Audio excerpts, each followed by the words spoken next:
Okay, so it's time for our class. I request Basil sir from St. Peter's and St. Paul's Church to introduce Jeriachan, who's the speaker for today. Basil sir, please. Yeah. Good afternoon, everybody. Praise be to the Lord. Good afternoon, sir. So I know most of you know Jeriachan. So still, I will just to give you an introduction, because a lot of children would have been very small when Jeriachan was, there in our churches. So I'll just give an introduction about Jeriachan. So Jeriachan currently is residing in Tiruvalla, which is also happens to be his native. He is a priest of our church and a theologian. So he was in Bangalore for quite some time. He was studying in UTC, and he also worked in UTC. He served Hosa Road Church, Queens Road Church, Kerpuram Church, and Yelanga Church during his Bangalore days. He also was, the vice president of the Youth Association of the Bangalore Diocese. Currently, he is serving as a vicar at St. George Simhasana Church in Tiruvalla. So let's pray Achan's session, enlighten our children to lead a graceful life. Welcome, Acha. Thank you. Thanks, all of you. How much time do I have? Till 2 o'clock? Half an hour is, now it's 2:30. You can wind up by 3:10 or before that. Okay. Thank you. So I will go straight to the presentation today. Good afternoon, all of you. It's really nice to see you. A lot of children. Good afternoon, Anshul. A lot of children are familiar. The teachers definitely are familiar. It's really good, at least online, to be back with the Bangalore crowd again. Give me a second. I've asked Elizabeth to actually play the videos whenever it comes up, but I'll be sharing the slides from here.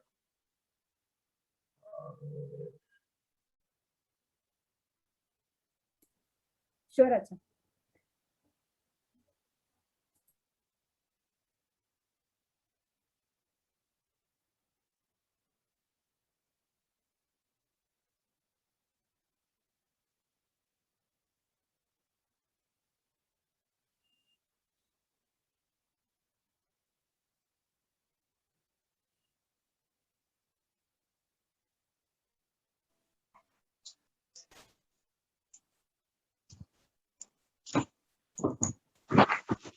Yeah, hope you can see the slides, no? Yes, sir. Okay.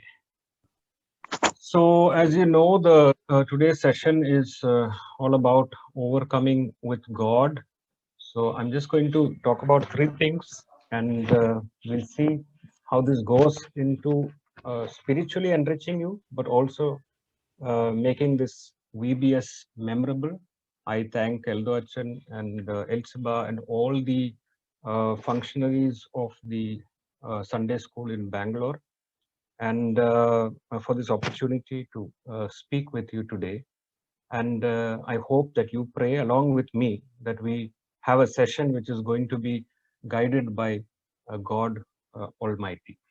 So with that, I'll just go on to the session. So we're just going to deal with 3 points: overcoming distractions with God. I'll tell you why I have with God in brackets at the end.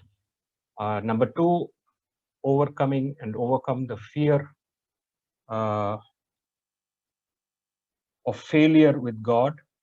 And number 3, overcome your ego with God. So I'll repeat that once again: overcome distractions, overcome the fear of failure, and overcome your ego. So we go on to the first point that we are actually going to look at, because when we say overcome with God, we need to have in mind actually what we are going to overcome. Because unless we have that on mind, we're just going to be shooting in the dark. So I take a look at 1 John chapter 2, verses 15 and 16. It's there already. I'll read it to you again. Do not love the world or the things in the world. The love of the Father is not in those who love the world. For all that is in the world, the desire of the flesh, the desire of the eyes, the pride in riches comes not from the Father, but from the world. This is something that at a young age, if you get right, then your life is going to be smooth spiritually, because that's going to be the foundation that you're going to actually work with your entire life. So when we look at this passage also, it deals exactly with this, that we need to have a framework for life, and that framework has to be from the Father above. But our frameworks, for whatever reason, are going in different directions. And therefore, as a first sub point of how we are going to overcome distractions, we need to look at how we can be a good distraction for others rather than being distracted wrongly by others.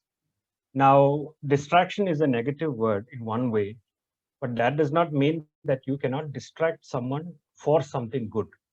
So, as a Christian, how are you going to show someone the right way, the right path? What is Christian in you? How are you going to have a good relationship with your parents, with your siblings, with your friends, with your teachers, elders, priests, whoever, whatever? And therefore, you have to look at how you're going to allow God to control the conversations that you're going to have with different kinds of people. So, what we're looking at here is that usually in life, it's not that by yourself you're going to do something bad, but perhaps someone is going to lead you into doing something bad. We are not trying to judge them. We are not trying to say that they are bad in itself, by themselves. What we are trying to say is that they have been placed somewhere, just like Judas Iscariot. You can't say that by himself he was a very bad person, but he was placed in a situation where perhaps he could have done something different, but he chose not to. And that led to the betrayal of Jesus. So here what we are going to actually look at is how you as a person can be a good distraction for someone else, a distraction to prevent them from doing sin, a distraction to prevent someone from falling in a pit, a distraction which will lead to someone being saved instead of having to be destroyed by something or someone. So, can you be this person in a crowd, in a queue, in a place? Can someone pick you out and say, here is a good Christian, here is a nice man, here is a nice woman, here is a nice child? I would like to be like that. There is something special about this person. Can you do something like that? Can you be transformed in a way where you try making the shots in a way that people are going to say, because of this young man, because of this young woman, I'm going to do this. See, there are a lot of children who have been able to influence their parents to stop drinking, to stop using drugs, to stop smoking, different kinds of things. By the way, they could interact with them, influence them, distract them, so that they stopped doing something bad which they were doing. So a child, a person who's a teenager, someone who is closing in on 18, is not someone who is of no consequence. Rather, you are going to be change makers. You are going to be influencers. You know the word influencer. It's used heavily in social media. So this is something that you can do. So how are you going to do it? How can you be a good distraction for someone else? How are you going to pull out someone from a pit? How can you be that good Samaritan? When the priest did not stop, when the Levite did not stop, the good Samaritan stopped, despite the good Samaritan not being in the good books of the Jews. So what made the good Samaritan stop? Now, what is going to do that to you? How can you actually be a good distraction for others so that they end up doing something good? So in Christian life, it's not about what kind of salvation we are going to earn individually. It's also about the salvation that we are going to earn as a community, as a society. Now, because of COVID, everything we talk about has some connection directly or indirectly with COVID. We are losing so many people to COVID. And we need to think, therefore, how am I going to be a good distraction for someone to make an impact on someone's life, maybe even to the point of saving someone's life. Now, next, we also have to look at, to understand what overcoming distractions with God means. We also need to look at how we can have our Father in heaven as the framework for life, the window through which we should look. Now, it's easy to say that we must be a good distraction for others, but how do we manage that? How do we actually look at people? How do we do things? This is something that is very essential for us, and the window for us to look outside into the world should be the window of God our Father in heaven. And once we have that as a window, once we have that as a framework, then what we do is likely to be called good Christian conduct. Now, if that's not what we do, we end up doing something else. So I'm not going to be very cliched here by saying that young children are now using the mobiles and stuff like that. You know, earlier, your parents and your teachers would be shouting at you saying, don't use the mobile. But COVID now has changed that, and everyone keeps telling you, use the mobile. So that's the major difference that has come about in the past 1 year. So I'm not going to talk about that. I'm just going to talk about how you, me, and all of us here who have joined today for the meeting are in some way or the other obsessed with our mobile, but we are obsessed with our mobile as our framework, as our window. So you ask young people, it's almost like unless you get into their screen, you are of no consequence to them. You are of no importance to them. So we are going to see a video on cell phone addiction. We're not going to see it in a cliched way, in the usual way. Rather, we are trying to understand how people have made a gadget a part of their life so much that they have made that their framework. They have made that their window. And we are going to see how we can change that and make God the Father our window. Ilsiba, can we have the first video on cell phone addiction, please? Yes.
Thank you so much for that video. I'll come back to sharing the screen again. 1 minute.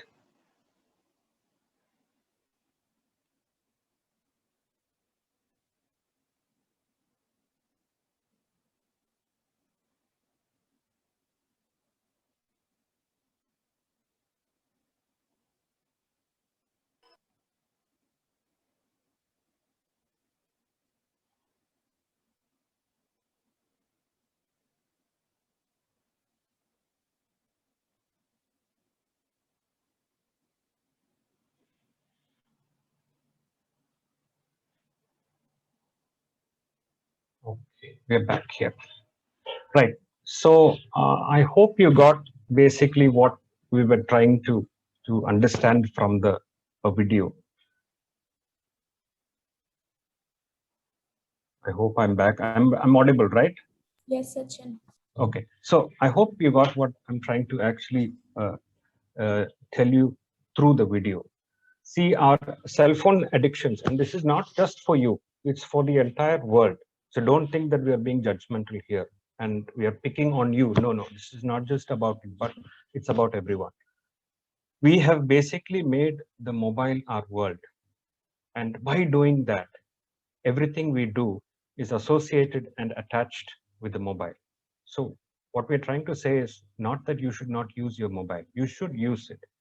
You should use it responsibly, and you should use it with the Heavenly Father in heaven as your guide, as your light, and as your framework. Because if you don't do that, the problem is that you're not going to basically come to a level of understanding how and what you can do with overcoming your distractions. So we looked at how we must be good distractions to other people, and also about how Father in heaven should be the framework for our life, the window through which you look. So I once had a father in Bangalore, and this is basically from one of our churches. And this was the time when mobile phones were basically just had come in, and you basically had Google Maps. And so he was coming to Kerala from Bangalore, and in between, they basically lost their way, but they also lost their mobile signal. So they could not basically rely on Google Maps. So he stopped, and he went to a small tea shop in Kerala. You call that Madakada, basically a small tea shop. So he went to a small tea shop, and he asked the tea shop owner, "How do I get to this place?" He came back, he opened the car, he was seated, and his 4-year-old daughter asked him, "Papa, what did you ask that uncle?" And he said, "I was asking our way back home. I got lost and I wanted to know how to go back home." And she started arguing with him, and she started crying, and she said, "You're lying. We cannot ask someone else the way. You can only know the way through Google Map." And father tried to tell her, tried to convince her, and said, "No, that's not Molly. It's not like that. We can also ask people, and if they know, they will tell us." But she was so used to the mobile phone at such a young age that she just could not believe what her father was trying to say. So we must therefore look at how to overcome our distractions and how to overcome our distractions with God by being a good distraction to others, and by having our Father in heaven as the framework for our life and the window through which we look at things. Number two, we have to overcome the fear of failure. And this is, again, something that youngsters go through a lot. The Bible verse that we are going to look at for that purpose is Deuteronomy 31, 6 to 8. "Be strong and bold, have no fear or dread of them, because it is the Lord your God who goes with you. He will not fail you or forsake you." Then Moses summoned Joshua and said to him in the sight of all Israel, "Be strong and bold, for you are the one who will go with this people into the land that the Lord has sworn to their ancestors to give them, and you will put them in possession of it. It is the Lord who goes before you. He will be with you. He will not fail you or forsake you. Do not fear or be dismayed." And what you see here is basically Israel being given, or on the cusp of being given, the promised land. But as you know, Moses finally did not get to make that journey. So Joshua got to make that journey. So first, God is assuring Moses and then telling him to assure Joshua to not fear, because fear is something which can actually make us freeze, which can make us stop doing what we have, and especially the fear of failure is something that we need to relate with and we need to deal with. So as youngsters, this is something that you need to look at and you need to basically overcome. And for that, again, to some points, use your fear to concentrate on your strengths. I'm sure a lot of you know who J.K. Rowling is, isn't it? Perhaps you have read her books, at least few of you, I suppose. Yes, no? Yes, usually I think a lot of children have. No? You haven't heard of her? Yes, we've heard. Yeah, You've we heard have of heard Yes, of you all know Yes, Sachin. Rowling is, yeah. She even now, she also writes detective stories under a pseudonym, under another name as well. It's very, very famous. So we know Rowling as a successful young lady, but that's not who she is. And that's perhaps who she is now to an extent, but this was not who she was. Usually when we are pressurized into doing well, we are also made to think that everyone around us is doing well. So the usual thing is whenever your marks are out, your parents will always ask how many marks your classmates got, how many marks your neighbor got, how many marks your brother got, sister got. This is comparison basically. Why? To make you think that the entire world is doing well and it's only you who is a failure in life. Basically, this is one way of pressurizing people to do well. I don't know whether it really works or not, and perhaps it should be relooked. So use your fear to concentrate on your strengths. So we'll come to the next video, because after the video, I basically make it more clear to you. Elsiba, can we have the second video on Rowling? A mere 7 years after my graduation day, I had failed on an epic scale. An exceptionally short-lived marriage had imploded, and I was jobless, a lone parent, and as poor as it is possible to be in modern Britain without being homeless. The fears that my parents had had for me and that I had had for myself had both come to pass. And by every usual standard, I was the biggest failure I knew. Now, I'm not going to stand here and tell you that failure is fun. That period of my life was a dark one, and I had no idea that there was going to be what the press has since represented as a kind of fairy tale resolution. I had no idea then how far the tunnel extended, and for a long time, any light at the end of it was a hope rather than a reality. So why do I talk about the benefits of failure? Simply because failure meant a stripping away of the inessential. I stopped pretending to myself that I was anything other than what I was, and began to direct all my energy into finishing the only work that mattered to me. Had I really succeeded at anything else, I might never have found the determination to succeed in the one arena where I believed I truly belonged. I was set free because my greatest fear had been realized, and I was still alive, and I still had a daughter whom I adored, and I had an old typewriter and a big idea. And so rock bottom became the solid foundation on which I rebuilt my life. You might never fail on the scale I did, but some failure in life is inevitable. It is impossible to live without failing at something, unless you live so cautiously that you might as well not have lived at all, in which case you fail by default. Failure gave me an inner security that I had never attained by passing examinations. Failure taught me things about myself that I could have learned no other way. I discovered that I had a strong will. and more disciplined than I had suspected. I also found out that I had friends whose value was truly above the price of rubies. The knowledge that you have emerged wiser and stronger from setbacks means that you are, ever after, secure in your ability to survive. You will never truly know yourself or the strength of your relationships until both have been tested by adversity.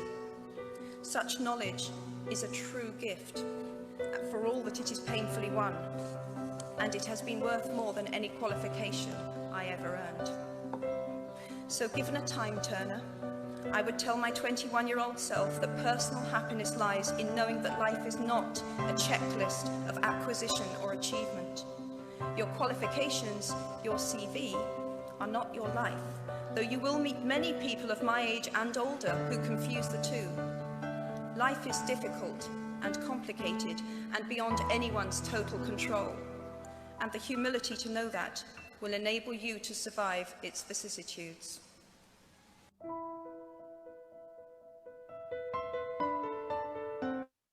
Thank you.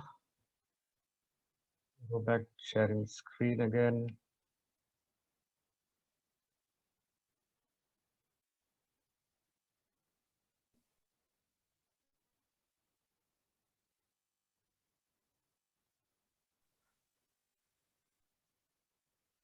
Yes, so the video actually talks about a very famous personality who had a series of books which were nothing short of spectacular. Harry Potter was basically something that all kids in a particular age would read. And I think the even still continues to enthrall and thrill people who are not only young, but even much, much older than that. Now, we need to also understand that everything in success is not like we think it is. A lot of people who are scared, a lot of people who are told that they are failures, a lot of people who struggle with life having no money to live on. And Rowling was one of them. And yet, she finally overcomes, she does not overcome her fear completely. She just drops her fears because she realizes that anyway, she's a failure. So what's the point in thinking about it now? She picks up only thing she knows and then starts doing that. And that's writing. She's a good writer. When we play in a team, usually we always think about the faults of the other team. We're always trying to pick the weakness of the other team. But there are good teams who don't do that. They know that the weakness is there, but if they don't play to their own strengths, they're not going to win the match. So you always need to understand that there will be people all around you to pick on you, to tell you that you're a failure, to tell you that you're never going to make it in life. But you must take all this as a challenge. You must know that God is on your side. And just like God used Moses the stammerer and his brother, and then finally used Joshua, you must understand God is standing on our side and telling us that there's nothing to fear. That is what we should also think about. Another sub-point in this is also that we must accept that we are scared and that fear of failure is there, and then we should work on it. So usually boys, I don't know if it still happens, but a lot of places it's like that. Boys and men are always told, don't cry. Whereas women are never told that. So women are encouraged to cry and men are not encouraged to cry. Always found it very baffling because crying is something that is natural to both genders. But why do people say that? Because they have this thing that if you don't think about your failure, it will disappear. It's not going to disappear anyway. You have to understand that a failure is a failure. So just wishing it away is not going to get you anything.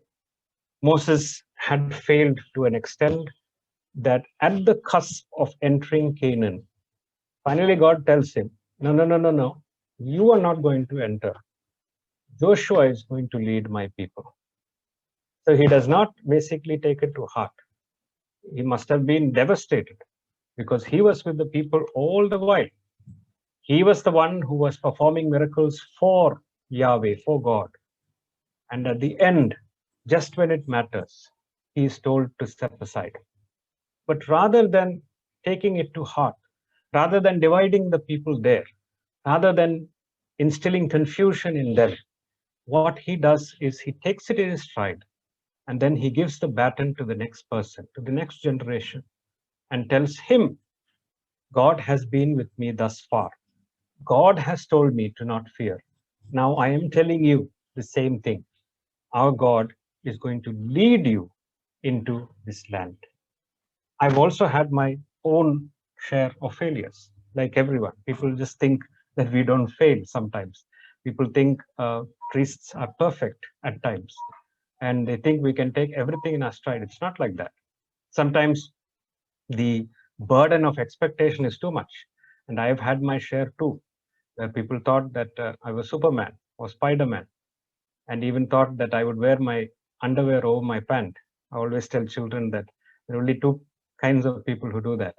And one is Spider-Man, one is Superman. So the others usually wear it inside. So I have told people that, we are not super people. We are ordinary people. And yet the burden is so much on you that finally you start crumbling. I also had my time when I started crumbling, that people just said, no, you can do this, you can do that. It's just simple. It's natural for you. You don't even need to try. And I knew myself, and I thought, I'm not going to do it. I'm going to crumble under the pressure. People have so much expectation of me. I just cannot do it. So I started praying. And it's what I do now also. Whenever I'm burdened, whenever there's pressure on me, I start praying, because I feel that's the only solution to our problems. And at that time, I used to send my prayers to a few people here and there. And then more people started asking me, can you send your prayer to me also? What started in 2017 is continuing till today. Now, before I came online, I send a prayer to all those I know and also put it up on Facebook, as I usually do. I have been doing this from 2017 every single day. So that means 1,500 prayers almost to date. I'm not talking about this as an achievement. What I'm trying to say is you can do this too. It doesn't mean that you have to start writing your prayers, but you have to see and you have to accept that there is a fear that has been instilled in you, the fear of failure, and yet you should not give up, but rather, like Rowling reminds us, you must try your best to basically overcome it by dropping your fears and concentrating on the few things or on the one thing which actually you're good at. Thirdly, we must overcome our ego. Proverbs 16:18 makes it very clear and succinct. Pride goes before destruction, and a haughty spirit before a fall. It's something we all need to deal with. I'm going to talk about two specific things that we need to deal with regard to our ego. Ego is usually about who is right and wrong. So basically, that's why we argue. You go to Facebook or you go to Instagram, you see people arguing, people who don't even know each other. People are abusing each other. People are calling names based on what? They don't even know each other. They haven't met in person, but they're just abusing each other. So you wonder, is this worth it? What is happening? Why are people so abusive? Why are they not respectful of others? You wonder. So the final video we're actually going to see is a video of God Gopaldas. Many of you would have seen snippets of his videos here and there. But this is again something that he talks about from a personal point of view. Like leaders also accepting that there are flaws in them. And one of the biggest flaws that all of us have is our mighty big ego. Elizabeth, can we have the last video, please? For 2 years, I did not speak a single word to my father. We had some differences of opinion. And my father came and fell at my feet, putting his head on my feet, crying and begging, "Son, please, speak to me." I remember ignoring that request. My mom said, "Son is your dad, don't do that to him, please." And just because my mother said, I started talking to him. Every single year, from the year 1996 until 2009, I went home to see my parents. And I wanted to say, "Sorry, Dad, I shouldn't have done this to you." And whenever I went home, there's a 3-lettered word called ego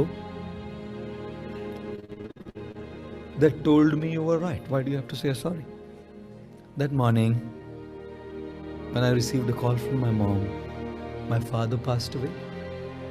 He was a patient of Parkinson's disease. I went for the funeral. I remember putting my head on my dad's feet for the one final time,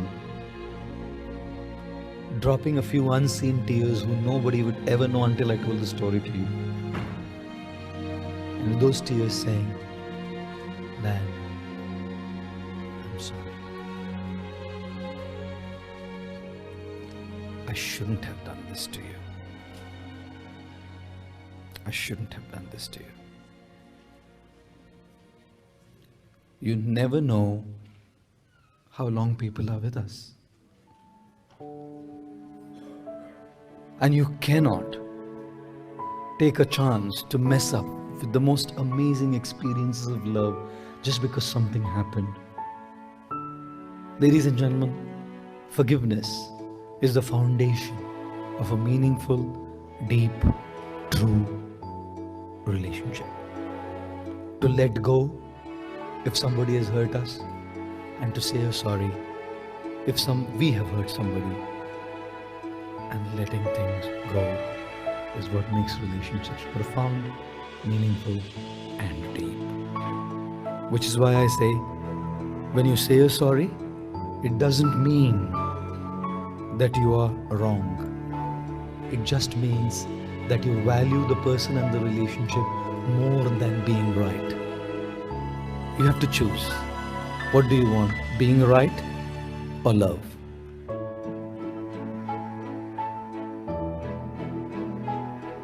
And if you want love, sometimes you have to say sorry, even if you are.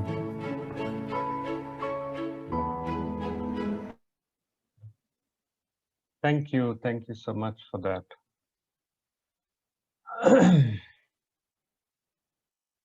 We'll come back.